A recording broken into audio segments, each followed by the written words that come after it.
قصة باختصار، دخلت 10 شركات في 3 سنوات.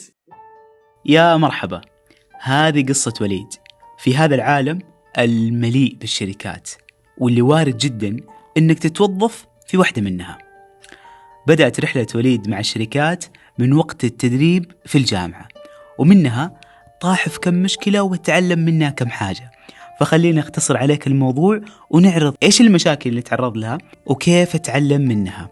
وقبل لا نبدأ بدعوك للمساهمة في دعم وقف لمكان يؤهل أيتام ومحتاجين حتى يعملوا ويصرفوا على أنفسهم. نأمل فعلا أنه مع بعض نستطيع أن نكمل هذا المشروع على خير، وبترك لك رابط بوصف هذا الفيديو. إذا كنت تستطيع فادخل وتبرع بالسهم اللي يناسبك. هذا الفيديو لكل موظف جديد، وهذه المواقف غالبا راح تمر عليك.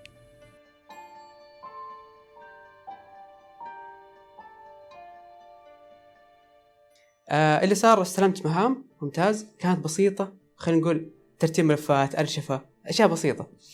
فجتني كذا النظرة، ليش أنا درست وتعبت في النهاية أخذ مهام بسيطة زي كذا. هذه أحيانا تصير، يكون الواحد مستعجل على إنه يأخذ المهام الكبيرة.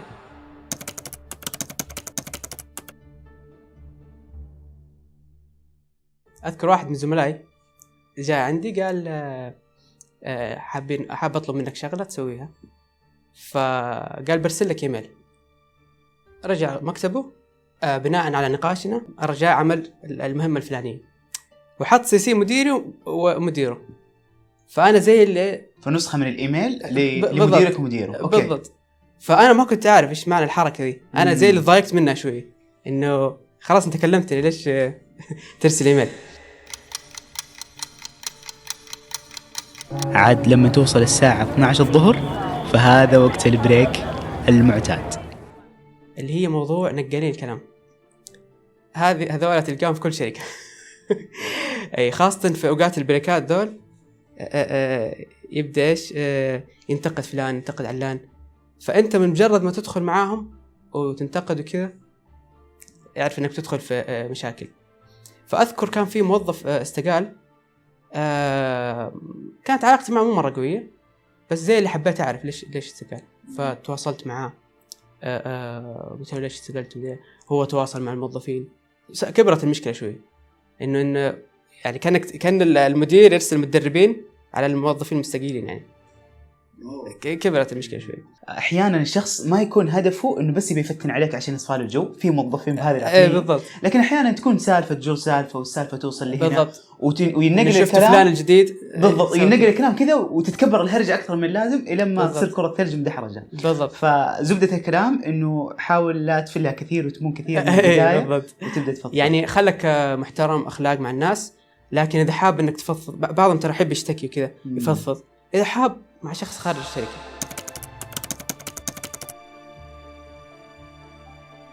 وكانت هذه أبرز المشاكل اللي تعرف عليها وليد في أول شركة توظف فيها. لكن صدق كل هذه المشاكل مشيت، لكن باقي القشة اللي قسمت ظهر البعير. النقطة الأخيرة اللي سببت لي المشاكل هذه موضوع إنه لا تتعدى مديرك. طبعا في كل شركة في هيكل تنظيمي، مدير، بعدين المدير اللي أعلى منه، وهكذا. فأنت تكون مع مديرك ريبورتهم، يعني أي مهام تسلمها له. موضوع إنك تتعداه، تروح المدير اللي أعلى منه تطلب منه شغلة أو تسلم له مهام معينة، هذه غير مقبولة في الشركات.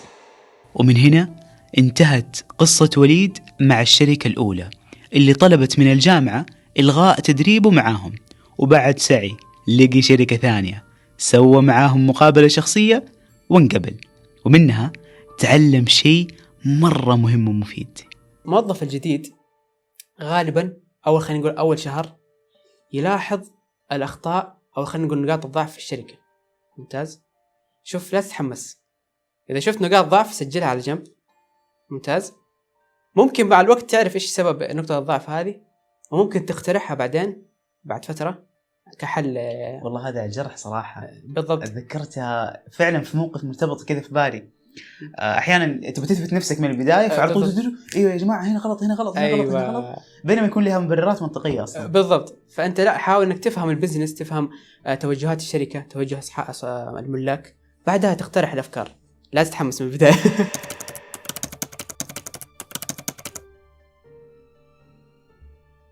اتذكرت واحدة من الأعمال التطوعية اللي دخلتها. ممكن هنا فائدة الأعمال التطوعية. كنت أعرف شخص خلينا نقول عنده مؤسسة صغيرة، ممتاز، فكلمت إنه تخرجت، إذا حاب نسوي مقابلة نشوف كيف ممكن أشتغل عندكم. الحمد لله قابلني، قال لي كويس، ودخلت معاه كوظيفة مؤقتة كانت لمدة 1.5 شهر تقريبا. طيب طبعا المدير هذا ما شاء الله عليه كان جدا مشغول. كان ماسك 5 مشاريع، فحطني مساعد له. اوكي، اول ما تيجي الشركه جديده انت تكون زي الصفحه البيضاء، صافي الذهن، الامور واضحه لك. فهنا حلو انك ايش، خلينا نقول تسجل، تخطط، تنظم، عشان تكون امورك مرتبه في شغلك المستقبلي. كل ما دخلت في الشغل اكثر كل ما تعقدت الامور.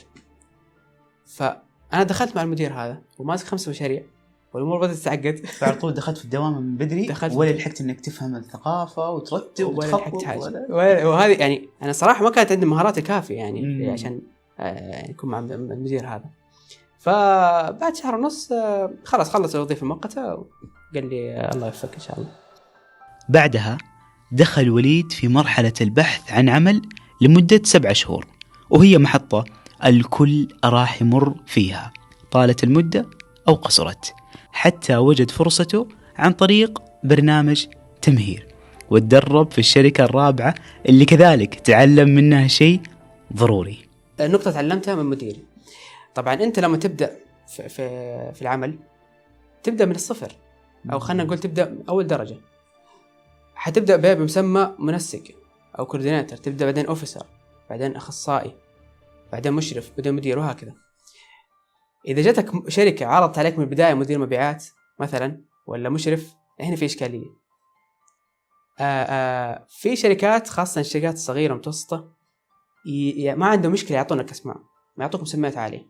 يعني أذكر واحدة من مواقف CV لشخص تواصلنا معه كان مسماه مدير مبيعات، تو متخرج مدير مبيعات على طول. فجينا عندنا عرضنا عليه كشركة كبيرة إنه عندنا وظيفة أخصائي مبيعات، حاب تجي؟ جاء قال لا، أنا كيف أنزل من مسمى عالي لمسمى أقل؟ طب مدير مبيعات هناك ممثل هنا يعني. فهذه نقطة. الشيء الثاني موضوع التخصص. إحنا حاليا في زمن التخصص. إذا إنك بتشتغل في كل مجال سنة هذا يعني بيضرك أكثر مما يفيدك. مثال، ما تشتغل سنة واحدة في المحاسبة، سنة في الموارد البشرية، سنة في المبيعات. لأنه أنا دحين كأخصائي توظيف لما أدق عليك أنت عندك شهادة محاسبة وعندك سنة واحدة في المحاسبة، بقول أنت عندك خبرة سنة، ما بقول عندك خبرة 3 سنوات.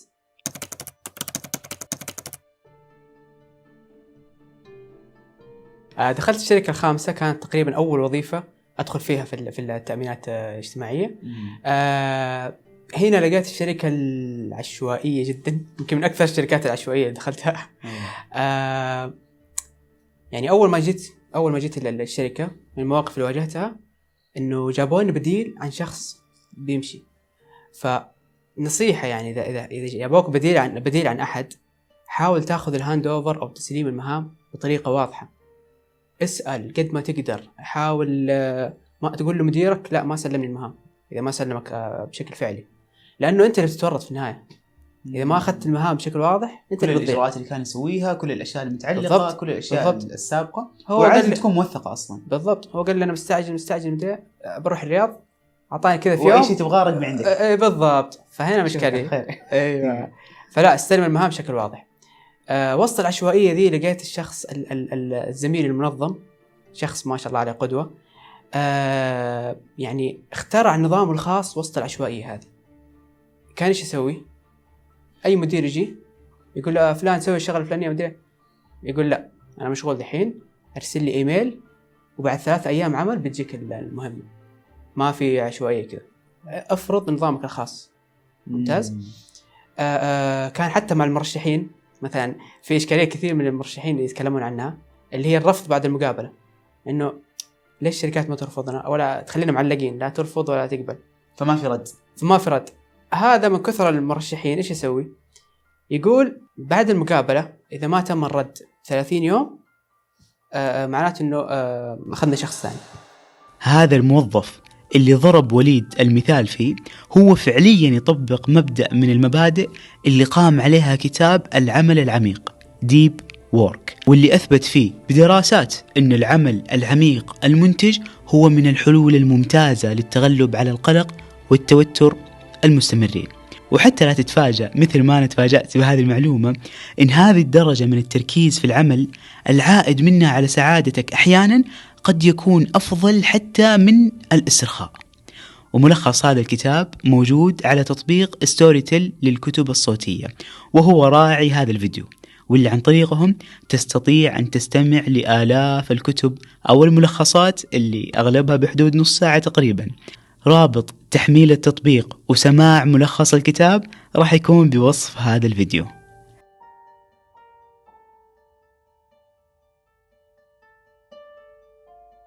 فجاني عرض عمل من شركة معروفة في السوق لكن بمسمى أقل وراتب أقل. ممتاز. أنا زي اللي بأخرج بروح أي وظيفة، فقلت وكلنا على الله. أقنعت نفسي إنه هذا المكان كويس. بعد شهر اكتشفت إنه الوظيفة مو نفس هدفي، وفتحوا شاغر عندهم في نفس الشيء اللي أبغاه ما رشحاني له. فقلت ها في إشكالية. بس في نقطة هنا، والله يا عبد الله ما دخلت شركة إلا لقيت إنه الشخص القوي والمتمكن من مجاله بياخذ حقه في النهاية، بياخذ حقه سواء كلام كبير، سواء عندهم في الشركة أو في شركة ثانية. أنت لما تطور مهاراتك تقوي نفسك تاخذ حقك في النهاية. لا تقول القطاع الخاص في كذا، القطاع الخاص في كذا.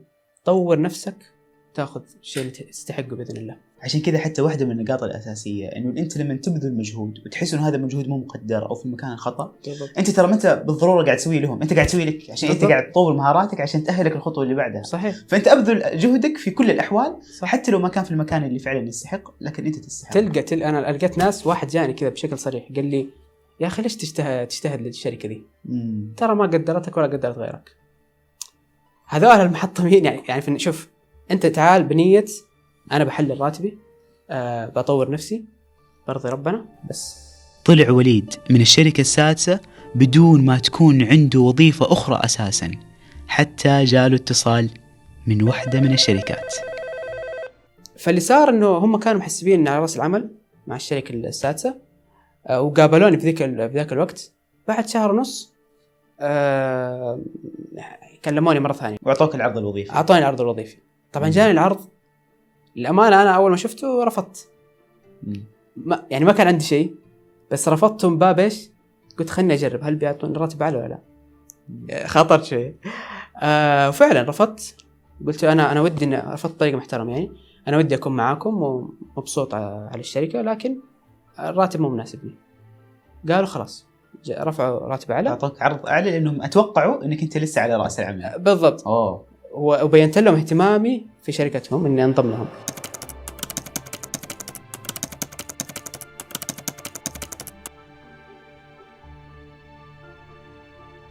بعدها دخلت للشركة الثامنة، وهنا ممكن الأمانة سويت أكبر غلطة في مسيرتي المهنية. قبل الغلطة أنا حاب أعطي بعض التفاصيل.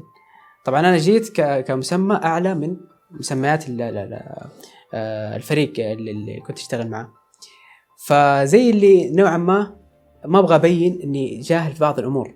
ممتاز. طبعا هم كان عندهم خطة أنه يخلوا واحد من الفريق مشرف، يعني أعلى من مسمايا، بس أنا ما كان عندي تصور. كنت أحسب أني جاي مسمى أعلى من الجميع، فأبغى أبين أني إيش، أني فاهم كل الأمور، ما أحتاج أتعلم منكم شيء. وهنا غلطة، لأنه أنت بغض النظر عن منصبك لازم في البداية زي ما قلنا في دعم في بعض الأمور اللي تتعلمها من موظفين جميعهم. الشركة كانت ممتازة الحمد لله، قعدت فيها يمكن أطول فترة في الشركة هذه.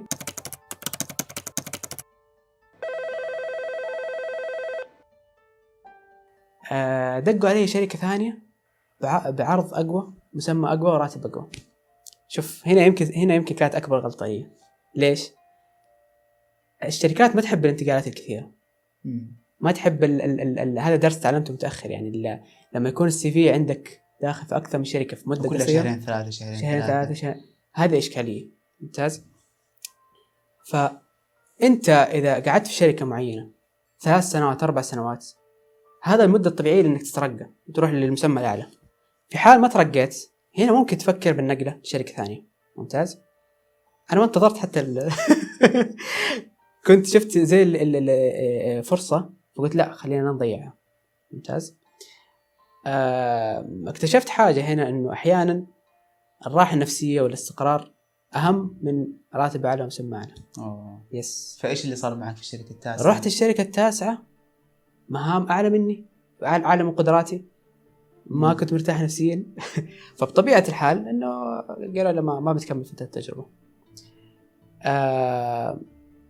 يعني خلينا نقول أنا كان في حركة أفضل كان ممكن أسويها، إنه أقول له للشركة حقتي الثامنة معلش أنا باخذ إجازة أسبوع وبقى أجرب، يعني بيني وبين نفسي أروح أجرب هناك إيش الوضع في الشركة التاسعة، إذا مناسب وكل شيء أتوكل على الله وأروح معاه.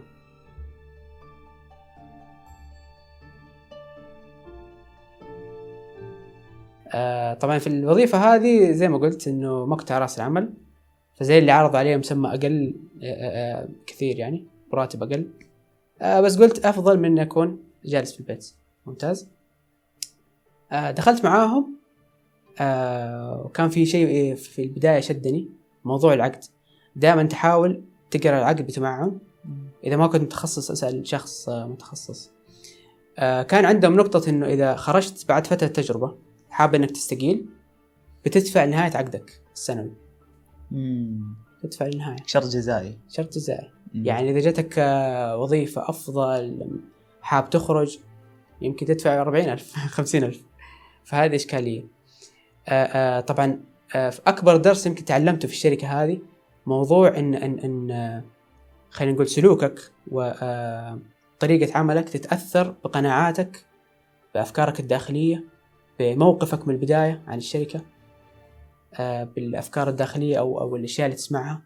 فحاول إنك تكون إيش إيجابي، يعني لا تجيهم بنظرة إن أنا والله هذه وظيفة مؤقتة. أوكي ممتاز. إذا حتى لو كانت هذه نيتك الداخلية بالضبط، بس لما تتعامل بعقلية تبان وظيفة مؤقتة تبان في سلوكك، ما حتصير شيء، تبان في سلوكك.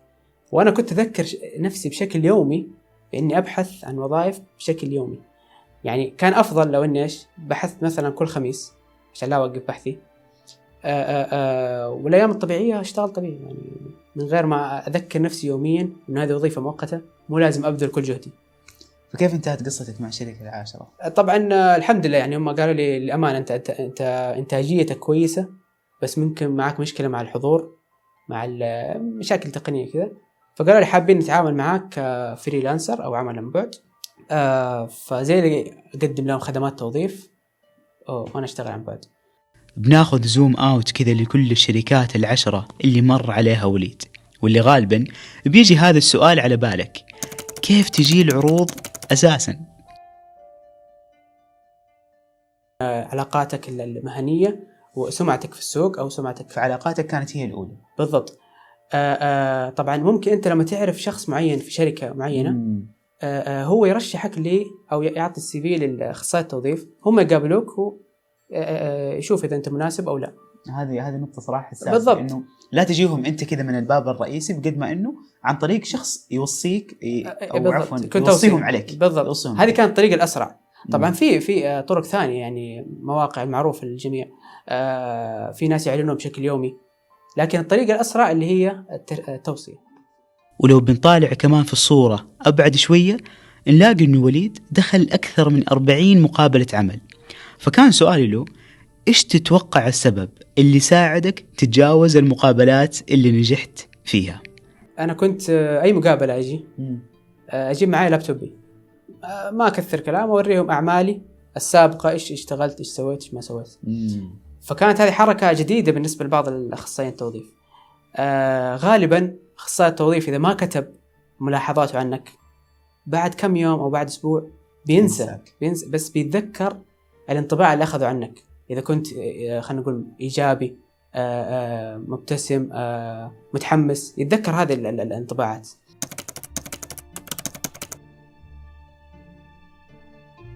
وان شاء الله الشركه ال11 وال12 وال13 تكون افضل. لا ان شاء الله نقعد في العمل الحر باذن الله. الله يسهل امورك ان شاء الله. آمين. سعيد والله صراحه جدا بلقائك. الله يسعدك. يعني انا اتصور انه كل موظف مهما شكرا. سمع كم من النصائح ومهما قري ومهما حاول في الاخير في اخطاء ستقع فيها. صحيح. لكن حلو انك انت تكون واعي لها، ولما تطيح فيها تعرف انك انت الان في خطا عدى بكثير غيرك وحتتجاوزه يعني مع الوقت. وحلو انك انت تتعرف على اخطاء غيرك حتى ما تبدا من الصفر خلينا نقول.